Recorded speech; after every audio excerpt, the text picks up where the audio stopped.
Hello and welcome to the Old Garage number 45. I'm Wild Bill. Man, you all are still here. Well, got some questions, I've got some silliness, shout out, so let's get on with it. First question came from, first couple questions actually came from the last of the Old Garage. And first one I have is from James MacArthur, and yes, I can't remember if I've asked this or not. In your opinion, what are the 5 most beautiful cars of the vintage era and why? Okay, well, let's go with those that aren't coach built, because if you're looking, because coach built cars, like your Rolls Royces, your Duesenbergs and such, who knows what they're on there, and who made it. It could have been Brewster, could have been Morgan, could have been Fisher, but I'm going to go with those that aren't coach built. And I'm going to keep it pre-World War I. And so number 5, I'm going to put a 1910 Model T Ford. And why a Model T Ford? Well, there's an elegance to them.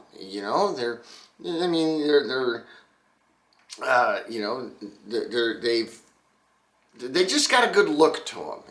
And so there's a lot of reasons why some people have a love or a hate relationship with the Model T, but I think the Model Ts, for the pre-World War I Model Ts look pretty darn cool, so I'm going to go with that one. Okay, my number 4 is going to be the 1901 Mercedes, the first Mercedes. This car really, arguably the first true modern car, with the lower body, the center of gravity is radically different. We'll get to that later. But that Merc, the very first one, I mean, it was definitely a crowd pleaser, and I like the lines of it. I like the look of it. My number 3, I'm going to go with 1904 Dietrich. It's a beautiful lines. On that car, absolutely stunning in my opinion. Powerful cars, expensive cars for the day, but yeah, I like that. I like that one a lot. Number 2, I'm going to go to 1911 Prince Henry Vauxhall. That's that whole grooved hood and how it comes into the cowl of the body. I've always really just liked the Prince Henry Vauxhall. It's a good looking car, okay, and good running car for that matter. Liked them. Number 1, I'm going to Hispano Suiza. I'm going to let's just do a 1912 Alfonso. That's my number 1. I mean, pre-World War I, not coach built. The Alfonso of from Hispano Suiza. Thank you, Mark Burgett, for designing it. I mean, that is one beautiful car, and yeah. Now keep in mind, we go into the 20s, you're going to get a lot of coach built stuff that is just phenomenal. But I'd have to go to the individual coach builder and car. I'd rather keep it to just who was making some really sweet looking cars. So those would be my 5. Okay. All right. This next question from the Old Garage comes from D Another Run, and he asked, I pulled the heads off a 1960 FE, which is a Ford engine, of 167,000 miles, stock bore .003, ring ridges and bores, minimal wear. Pulled head off a 1931 Hudson, 76,000 miles, stock bores, even less wear. Both had expected wear on the rest of the parts and looked like they'd never been taken apart. I suspect a higher nickel block content. Question is, why aren't all iron blocks made like this? Well, not all engine blocks are treated the same way. First of all, metallurgy, especially pre-World War II, is not a consistent thing. You have different foundries producing, the raw material that's then cast into the blocks, and it's not consistent in the way that it is today. So you could have higher nickel, lower nickel. You could have manganese, tungsten, etc. Other impurities, if you want to call it, put into the casting. But really, a lot of whether an engine is going to survive well has to do with how well it is maintained. Is the owner actually changing the oil? Is the owner, stressing the engine? There's a lot of other factors that can go into whether or not an engine is going to survive well. And, how it's made is important, as you pointed out, with the, the different, the different composites within the steel. But, but how it's maintained is really a bigger factor. I've seen engines, with 80,000 miles on them that are just trashed, and I've seen engines with 300,000 miles on them that, still look pristine. What are you doing with your engine? Okay, are you overstressing it? Are you, changing your oil? Are you, keeping your coolant levels proper? Even in a modern car, this is important. If you don't maintain your engine, if you don't do the basics, of just caring for it, you're going to trash the thing. And that's, true today as it was yesterday.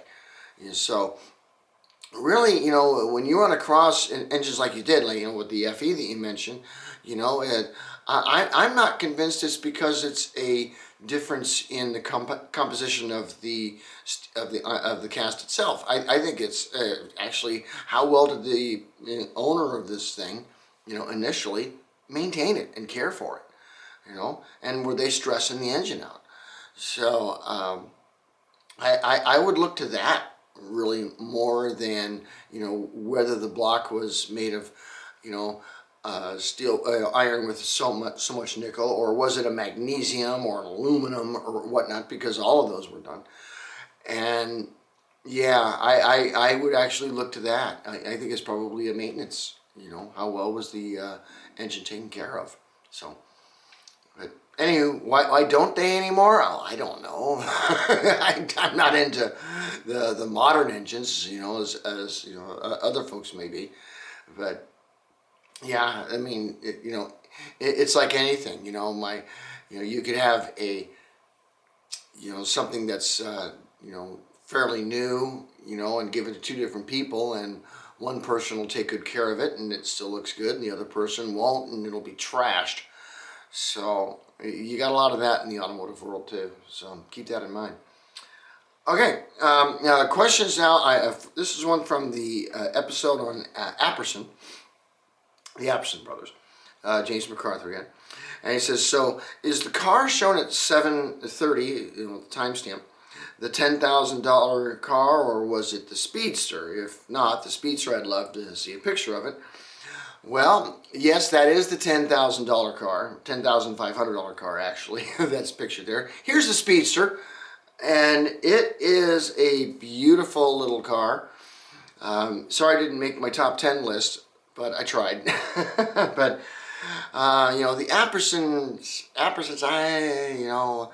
I never cared for their whole hood design, but nonetheless, there's the Speedster, and it's also, I think that was like a $5,500. So still a whole lot of money back then, but the Appersons made some really nice cars.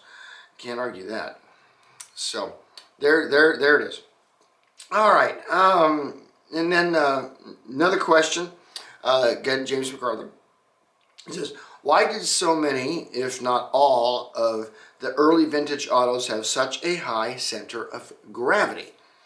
So high off the ground. I mean, they look like they'd roll over if they took a corner at more than 5 miles an hour. Well, there's a few reasons for this. Number one is that the bicycle and carriage industry of the time is where the automobile grew from. And you'll notice that the wheels are bigger, okay? It's that they have larger wheels. And when you have larger wheels, that means you're going to have a higher center of gravity. And this was understandable because that's what the industry was manufacturing. If you are, making cycle cars, you're going to get cycle wheels. If you're making, horseless carriages, you're going to get carriage wheels. And they're higher, they're bigger, and therefore the hubs are going to be higher off the ground. That's going to, make your center of gravity higher. Also keep in mind that up until you get to, not until you get in close to World War I, are you going to get cars that are really capable of speeds that would make them topple. Now there are, from various races, examples of cars that, did topple and run. I mean, that was, one of the reasons why we have, vintage car safety, what I recently posted, and of course, death at the races and things like that. But that was the exception, not the norm. Okay, most people weren't buying cars that were capable of speeds that would be a danger. Okay, not until, after World War I are you really going to start seeing a commonality of motor vehicles that are really capable of, what we would call highway speeds today. And even then, you're not even going to have a lot of them. Most of them don't do it. And so it just wasn't an issue. The Panhard rod, that came out in 1896, this is, to keep the chassis of the car, in an equilibrium during a turn. That of course had already come out. Thank you, Mr. Panhard. I don't know, I think they call it a track bar now, but to me it's always a Panhard rod. Always will be. But it's the wheels, okay? And, if you're having, wheelwrights build your wheels, they're used to building them for either bicycles or carriages. And the size of the wheel also is going to help determine the speed of the vehicle. Because if you've got the larger wheels, a larger wheel is going to give you more speed. Okay, this was found true on locomotives.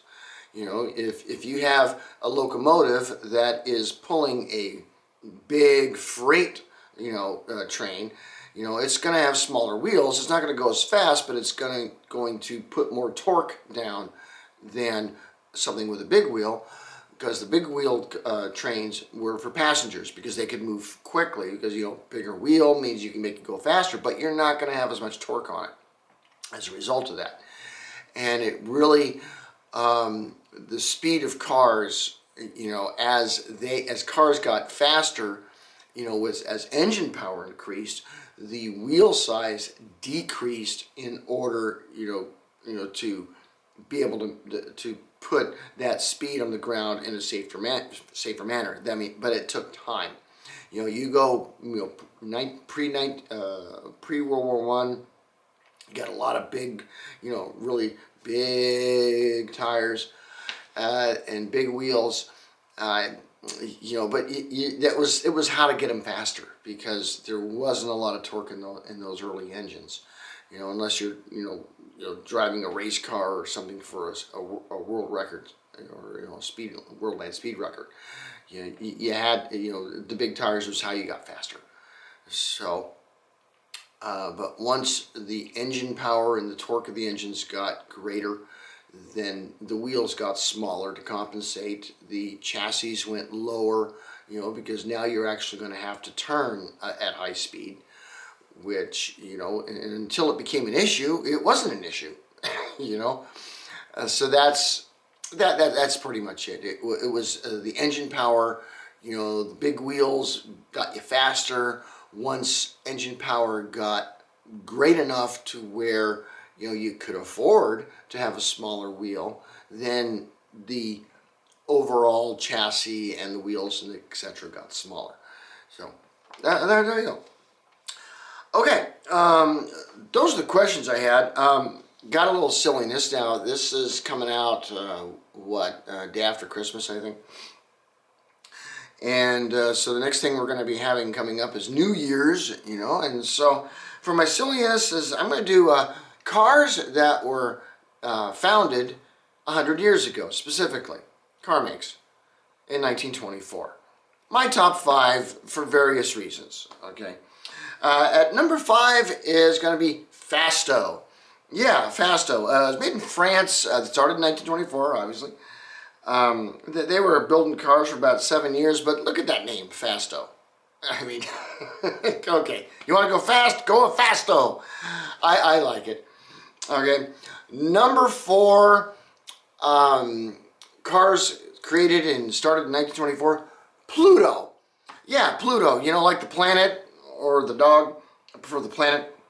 This was a German car. They only lasted about 3 years, but making cycle cars. But Pluto, I mean, you gotta like it. It started in 1924. Yeah, 1924. Woohoo! 24, starting a new year. 100 years ago. All right. My number 3 is going to be Windsor, and Windsor is interesting because prior to World War I, the ruling house of Britain was not Windsor, it was Saxe-Coburg. And they changed their name literally because of World War I. And, the hostilities there. So I just think, Windsor, hey, and it's an English car. It also only lasted about 3 years, but they're pretty cool. I like that one. Number 2, brands started in 1924, Skoda. Yeah, this was in, what's today the Czech Republic, back then just Czechoslovakia, but Skoda, they're still in production. They still make Skodas, you can still buy them, but they were founded in 1924, and they're still rolling today. That's pretty cool. But my number 1 car started, make a car started in 1924, Chrysler. Yes. Now, the company, Walter Chrysler was brought in to help, fix a dying company that was in receivership, that being Maxwell. And, that history, well, I haven't told it on the channel yet, but don't worry, I'm getting there. But, yeah, Chrysler, all you Mopar fans out there, 1924, that's when it all began. So that's my silliness for today. I do have a quick shout out here, and I think this is a good one here. Okay, this is called, it's a channel out there called Switch Cars. Now, what Switch Cars do is they more modern reviews as well as some old reviews. But they do also a lot of live streams, interviews with car folks. If you go to the channel, there's a lot of content there, and check them out. Switch Cars. Go like and subscribe. And if you haven't liked and subscribed yet on this channel, do it. Okay. I wanted to get to at least 3,000 subscribers by the end of the year, and I'm like 9 away. Okay. So if you haven't subscribed yet, do it now. All right. It's like Lawrence Brown from Lost in the Pond. Do it now. But anywho, that's what I've got today for the old garage, and we will see you next time. Peace.